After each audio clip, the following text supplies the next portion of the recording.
Hello and welcome to Blimey TV. I'm sitting there after Carlisle being knocked out of the FA Cup in the second round after a home tie with Doncaster Rovers ended 2-1 to the away team. It hasn't been... I can't say we were outplayed, and I can't have too much negatives to say about that game. I think John Mellish probably should have got two, even though he got the one. But, you know, he has scored so many goals this season that he's bound to miss a good chance eventually.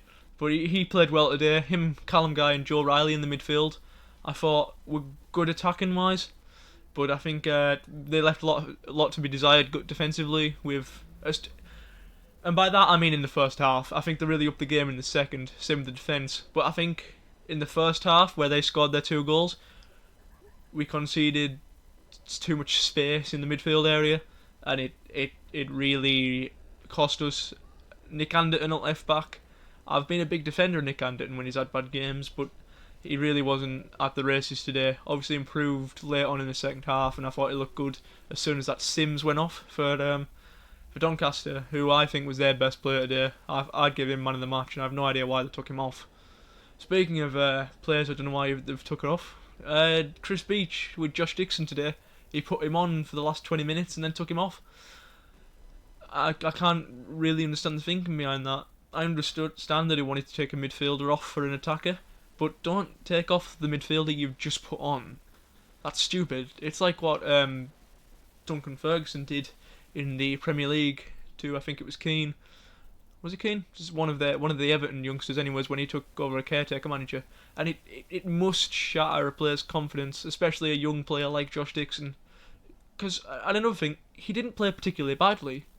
He wasn't... I can't say he was the best player on the pitch, but he wasn't bad. He looked comfortable at times. I think he made one straight pass that I can remember, but apart from that, I don't think he put a foot wrong. And to be taken off, I thought was really harsh on him, especially for a manager who's known for bringing through youngsters.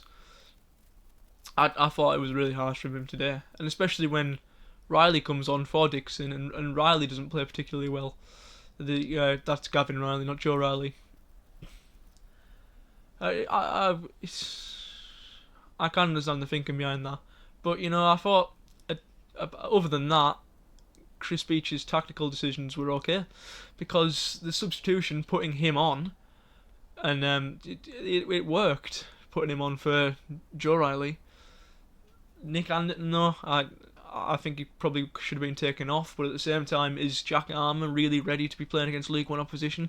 I don't know, but it's a really, really tough one for me, because obviously we have been beaten. You can't be too positive about a defeat, but at the same time it's against a strong League One side, and it's not as if we got smashed today.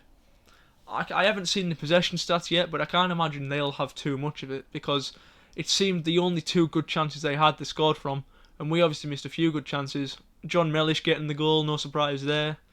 Should have scored his first chance though, but you know, we'll let him off for scoring that second one that wasn't so easy. But it was that Sims against Anderton that really gave Doncaster the advantage. I think for the first goal, with Anderton struggling at his left back role, some of the defenders had to push across to help him out, and by pushing across, they left room on the far side for obviously Whiteman, the goal scorer, to just cut through pretty much unattended and score two. One from the edge of the box and one from just a pretty easy chance against the keeper. Speaking of the keeper, I think Farman, despite conceding the two goals, played well today. He came for a lot of crosses and came for a lot of balls in the air, which he usually wouldn't do, which I think is where he's struggled recently, Farman, coming for them balls in the air. But I thought he really improved today. It was a really good performance from him.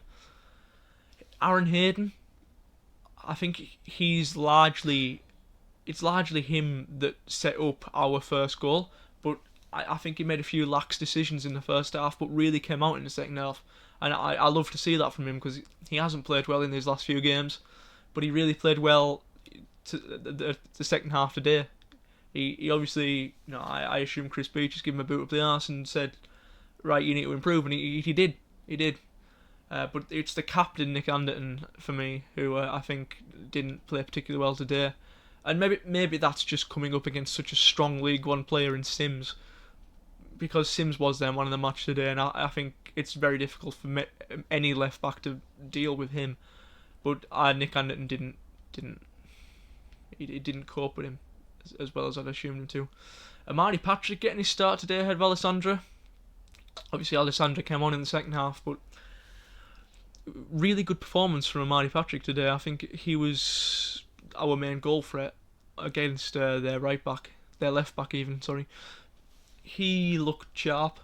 He put a few good crosses in. Our opportunities were mostly created by him on that side. He played well. Tanner on the other side, I have no idea why he's at a club in League Two, because he's still young, and he's playing fantastic, and he looks a level above for us. He looked very comfortable against this strong League One side. It was a very, very good performance from him today, as it always is with him. And I can understand why he's at this level, because he wants play time, and I understand that. There was talks of him going to Derby County in the summer. Obviously, he didn't go there. He came to us instead for the play time, and I think that's what your more young players should be doing. Josh Dixon is a player who I've heard some speculation around, maybe some, not so much speculation, but I think a lot of people are saying that a big club might come in for him in January or in the summer. I believe personally that what he should do is stay here for the playtime, because like George Tanner's doing now, you go to one of these big clubs. I mean, look at Liam McCarron. He's not getting a look in at Leeds, is he? Whereas he was, I mean, he was just breaking into the Carlisle first team, and if he'd have stopped here for maybe 2 seasons, maybe he's still here this season. He's a very good player for us. Obviously, he's playing for Scotland under 21s or under 23s, one of the two. But and Galloway, Josh Galloway, who also went to Leeds, he's not even getting a look on the bench for Leeds.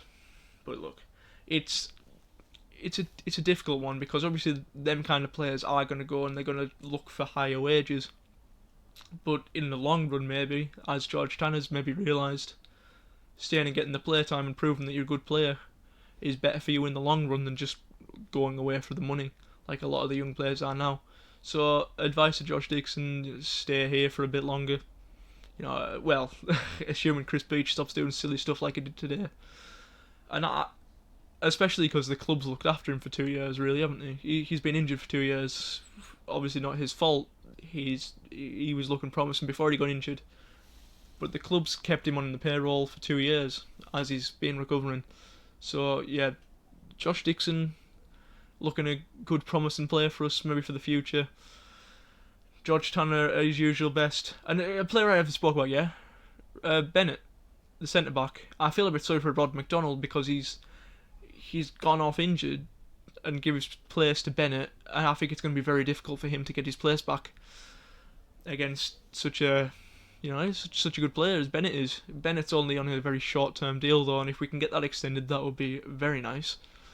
But that's the good competition you want to happen at a club, isn't it?